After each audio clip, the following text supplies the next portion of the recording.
Hi යාළුවනේ කොහොමද ඔයාලට? ඉතින් මම අද ආවේ කොහෙද කියලා බලන්නකෝ. මම ආවේ නගනෝ කෙන්වලට.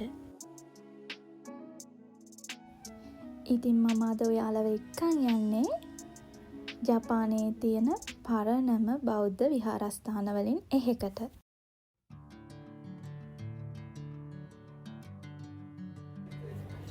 ඉතින් මම නතර වුණේ මෙන්න මෙතන. ස්ටේෂන් එකේ ඉඳලා විනාඩි 5ක්වත් යන්නේ මෙතෙන්ට එන්න.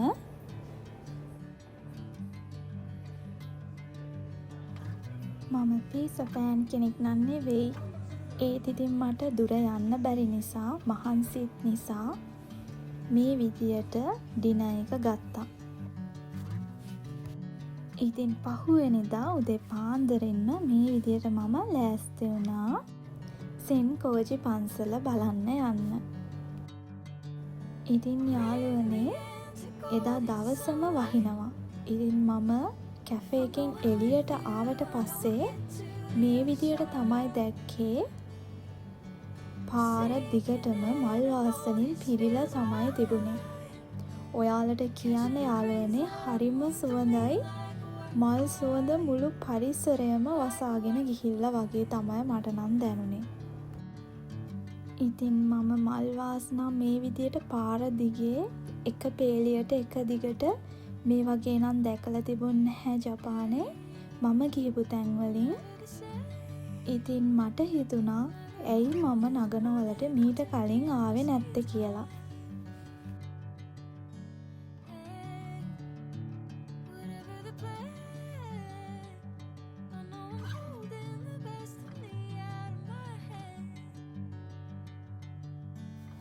ඉතින් ඉර පායපු දවස්වලට වඩා මම නම් ආසම වැස්ස දවසක මේ වගේ ඇවිදගෙන යන්න.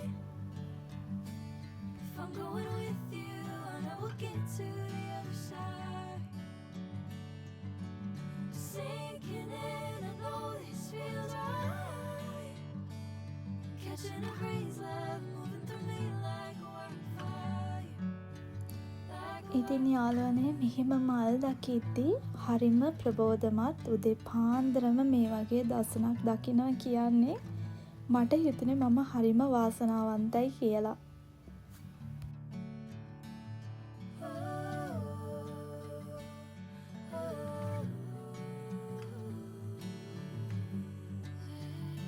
ඉතින් යාළුවනේ ඔන්න ඈතින් පේනවා සෙන්කෝජි පන්සල.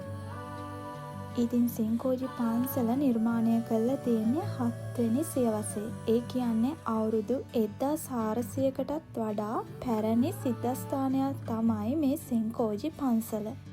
ඉතින් මම ගොඩක් දුර පයින් ඇවිල්ලා යාළුවනේ මම හැරිලා බැලුවම ඈත පේන පාරේ කෙළවරම තමයි මම නැවතලා හිටපු තැන තිබුණේ.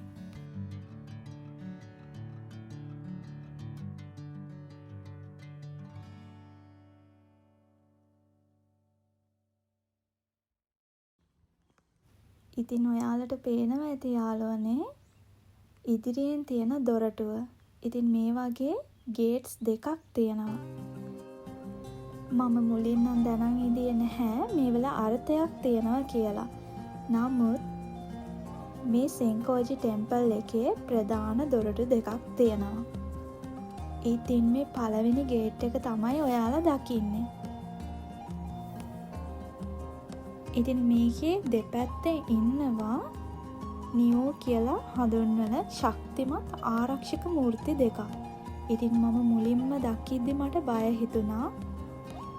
නමුත් මේ ගැන හොයලා බලද්දි තමයි මේ නියෝ කියන ආරක්ෂක මූර්තිවල තේරුම හොයාගත්තේ. ඉතින් මේකේ තේරුම තමයි පන්සලට ඇතුළු වෙන්න කලින් බාහිර ලෝකයේ ඇති නපුරු සහ අශුද්ධ ඒ කියන්නේ අපිරිසිදු දේවල් පන්සලින් පිටත නතර කරලා එන්න කියන එක. ඉතින් බලන්න යාළුවනේ ඈතින් පේනවා ඊළඟ ගේට් එක. ඉතින් නගනෝ කියන්නේ හරිම ලස්සන තැනක්. වටේටම තිබ්බේ මීදුමින් පිරිච්ච කඳු වැටි.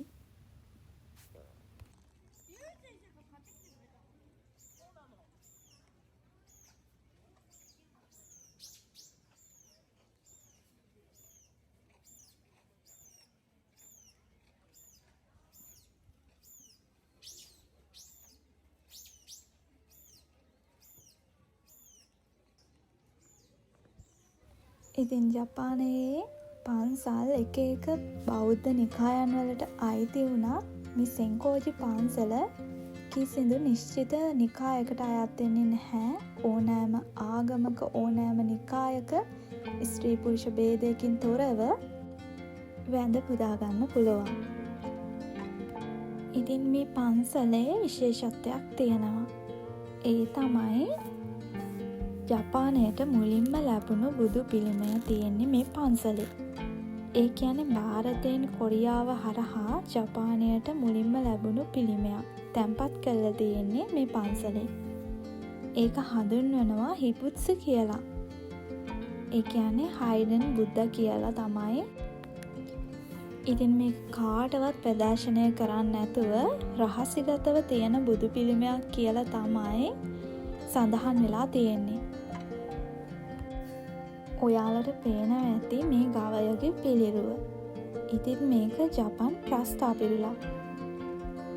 උෂිනි හිකාරිතේ සෙන්කෝජි මයිරි. ඒ කියන්නේ ගවයෙකු පසුපස ගිහිල්ලා සෙන්කෝජි වන්දනා කිරීම කියන එකයි. ඉතින් මේක පැරණි කතාවකට අනුව ගෙතිච්ච එකක්. ඉතින් ආගම දහමට ලැදියාවක් නැති ඉතා මසුරු මහලු කාන්තාවක් රෙදි කැබැල්ලක් වේලෙන්නට දාලා තියලා ඒ අසලින් ගිහිපු ගවයෙක්ගේ අන්තට්ටුවේ මේ රෙදි කෑල්ල පැටලිලා.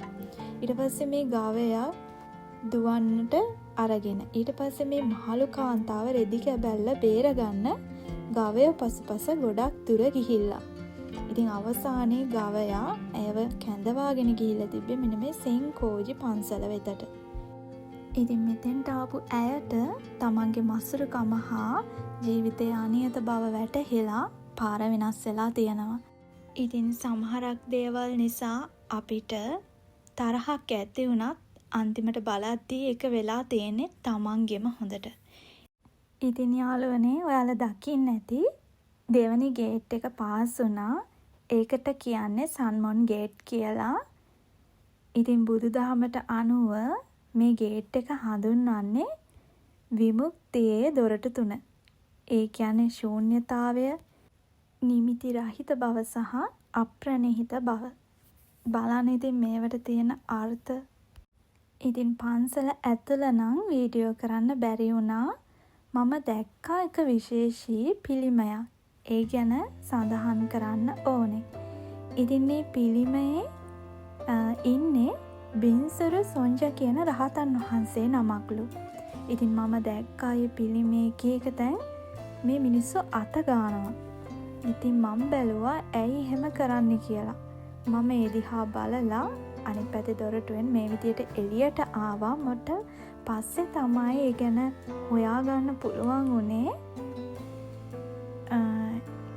ඒ රහතන් වහන්සේට තියෙනවලු ලෙඩ දුක් සුව කිරීමේ ශක්තියක්. ඉතින් ඒක නිසා ඒ අදාළ ස්ථානය අතගාද්දී, ඒ කියන්නේ ලෙඩේ තියෙන ස්ථානය අතගාද්දී තමන්ගේ ලෙඩේ හොඳ වෙනව කියලා පැරණි මතයක් තියනවලු. ඉතින් ඔයාලට චුට්ටක් ඒ ගැන සිනහවක් මුහුණට එන්න ඇති කියලා මම හිතනවා. ඉතින් මම මීට කලින් නම් මේ වගේ රහතන් වහන්සේ නමක් ගැන අහලා තිබුණ නැහැ. ඒ නමත් ගොඩක් වෙනස්නේ.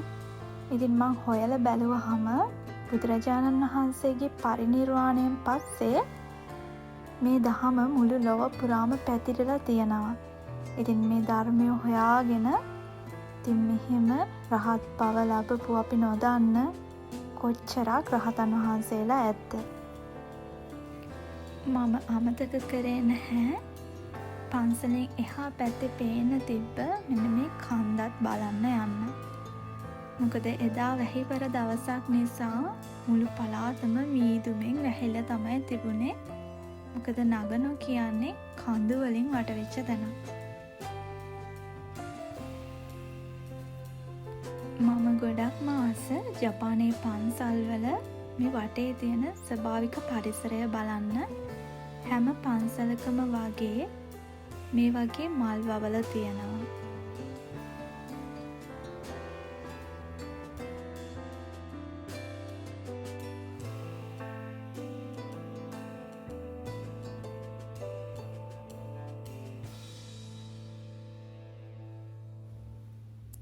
සෝබා දහම කියන්නේ පුදුම ආශ්චර්යයක්.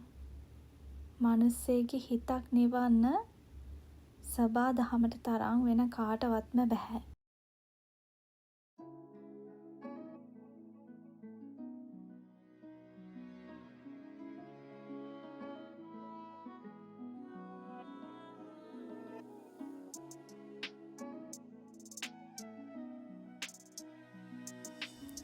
ඉතින් ඔය විදියට වැඳ පුදාගෙන මම දැන් මේ යනවා. ඉතින් මට මගේ චූටි කාලේ මතක් වුණා මෙන්න මේ සබන් බෝල දැකලා.